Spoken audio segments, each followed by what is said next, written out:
ये 10 क्वेश्चन के बारे में बार बार मैं मीडिया में कह रही कि जो मैंने 10 प्रश्न पूछा है सरकार उसका जवाब दे दे तो मैं इस पर विचार करूंगी, है ना। अब मेरे 10 क्वेश्चन क्या है आप सुन लीजिए।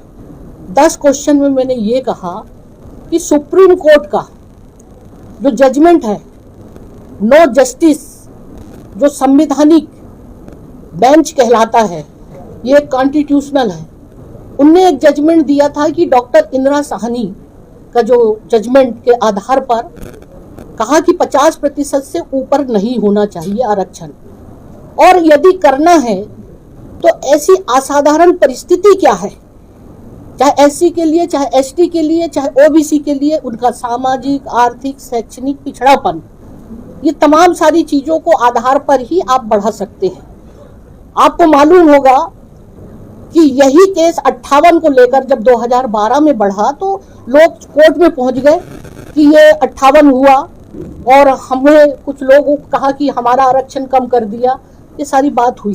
तो हाई कोर्ट ने पूछा कि डॉक्टर इंदिरा साहनी के जजमेंट जब सुप्रीम कोर्ट ने कहा था कि 50 से ऊपर नहीं करना चाहिए, आप हमें बताइए कि क्या ऐसी परिस्थिति आई, ऐसा क्या डाटा है आपके पास एससी का, एसटी का और ओबीसी का। तो ये सारा तमाम जो जानकारियां इन्होंने दिया, तो इससे हाई कोर्ट ने इस चीज को नहीं माना कि ये इस तरह की जो डाटा है हम इससे सहमत नहीं है। तो ऐसी परिस्थिति को देखते हुए सुप्रीम कोर्ट का हवाला देते हुए जो जजमेंट सुप्रीम कोर्ट ने दिया था डॉक्टर साहनी को, उसको 50% से ज्यादा अगर है तो उसकी परिस्थितियां, और वो परिस्थितियों को इन्होंने डाटा के रूप में सरकार ने प्रस्तुत नहीं किया और उसको अवैधानिक कर दिया। तो मेरा क्वेश्चन यही था कि जब 58 का जब अवैधानिक घोषित हो गया है तो मैंने सरकार से जानना चाहा कि आपने 58 से 76 जो अभी अवैधानिक है, तो ऐसी परिस्थिति कौन सी आ गई है कि जो आपने 76 कर दिया, जबकि सुप्रीम कोर्ट का ये जजमेंट है कि 50 से ऊपर नहीं। तो क्या मेरे लिए ये जानना जरूरी नहीं है, जिस तरह से अवैधानिक 58 हो गया है तो कल को ये मामला निश्चित रूप से कोर्ट में जाएगा और फिर वैसी स्थिति हो जाएगी।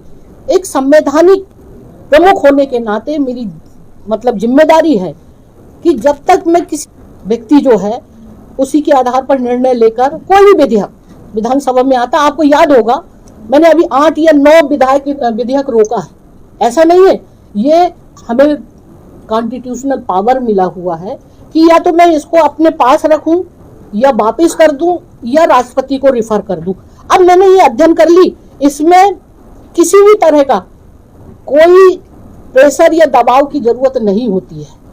मैं इस संविधान में गवर्नर ही एक मतलब संवैधानिक नियम प्रक्रिया के तहत ही उसमें निर्णय लेता है। तो कुल मिला के ये तमाम सारी चीजों का मैं वेट कर रही हूँ। जवाब पेश कर दिया गया, मुझे अभी मैं भेज दिया है, अब मैं देखूंगी, क्योंकि आज छुट्टी पड़ गई, मेरे पास तो आया नहीं। वो जवाब देखने के बाद भी मैं ये देखूंगी कि ऐसा नहीं कि 4 लाइन का 10 लाइन का पत्र लिख दिया और हमने जवाब दे दिया। मैं जो डाटा मांगा है और क्वांटिफाइबल डाटा और जितने भी लीगल उस पर भी मैं विचार करूंगी, तभी इस चीज के लिए मैं विचार मतलब सोचूंगी कि इसमें साइन करना है या नहीं करना है, क्या करना है। और ये तमाम चीजों को मेरा अपने है, इस मामले में मैंने पहले ही आपको समझा दिया कि ये कानून के तहत है। मैंने कहा कि कोई भी चीज करना चाहती हूँ, लेकिन जो विधेयक में जो प्रश्न कोर्ट का मामला है, सुप्रीम कोर्ट में मामला अगर सीधे सिंपल वाला होता तो नहीं। अब बताइए कि जो सुप्रीम कोर्ट 50 से ऊपर नहीं बोल रहा है, जो 58 भी अवैधानिक कर दिया, तो 76 को कैसे सरकार वहां पर फेस करेगी? आप खुद सोचिए ना। तो मेरे लिए जानना जरूरी है। आप खुद भी जा रहे हैं कि जब 58 अवैधानिक हो गए तो 76 के लिए आपके पास क्या डाटा है? तो ये मेरा जानना लिए है। बहुत बहुत जो आरक्षण का मामला है, जिस प्रकार से राज्यपाल जी लगातार टालने का बहाना ढूंढ रही है, पहली बात तो यह है कि विधानसभा के जो अधिकार है, विधानसभा में सर्वसम्मति से जो आरक्षण की बिल पारित हुआ है, एक जो विधिक सलाहकार है वो विधानसभा से बड़ा हो गया है। विधिक सलाहकार राज्यपाल का है, वो विधानसभा से बड़ा हो गया है। तो किस प्रकार से वैधानिक संस्थाओं को कमजोर करने या नीचा दिखाने की कोशिश की जा रही है, ये जीता जागता उदाहरण है। जो राहुल जी कहते हैं ना कि जितने संवैधानिक संगठन है उसको कमजोर किया जा रहा है, तो ये जीता जागता उदाहरण है कि विधिक सलाहकार है वो विधानसभा से बड़ा हो गया और कोई अधिकार नहीं है। सारे अधिकारी मेरे इस बात पे विरोध में थे कि राज्यपाल ने जो 10 सवाल भेजे हैं उसका जवाब देना है, क्योंकि संविधान में ऐसी कोई व्यवस्था है ही नहीं।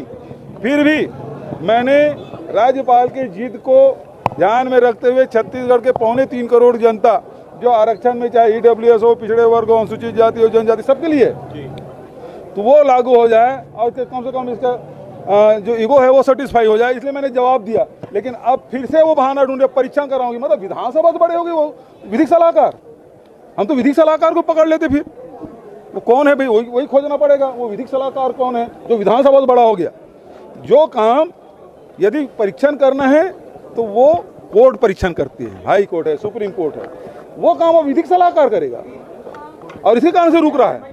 ये बेहद दुर्भाग्यजनक है।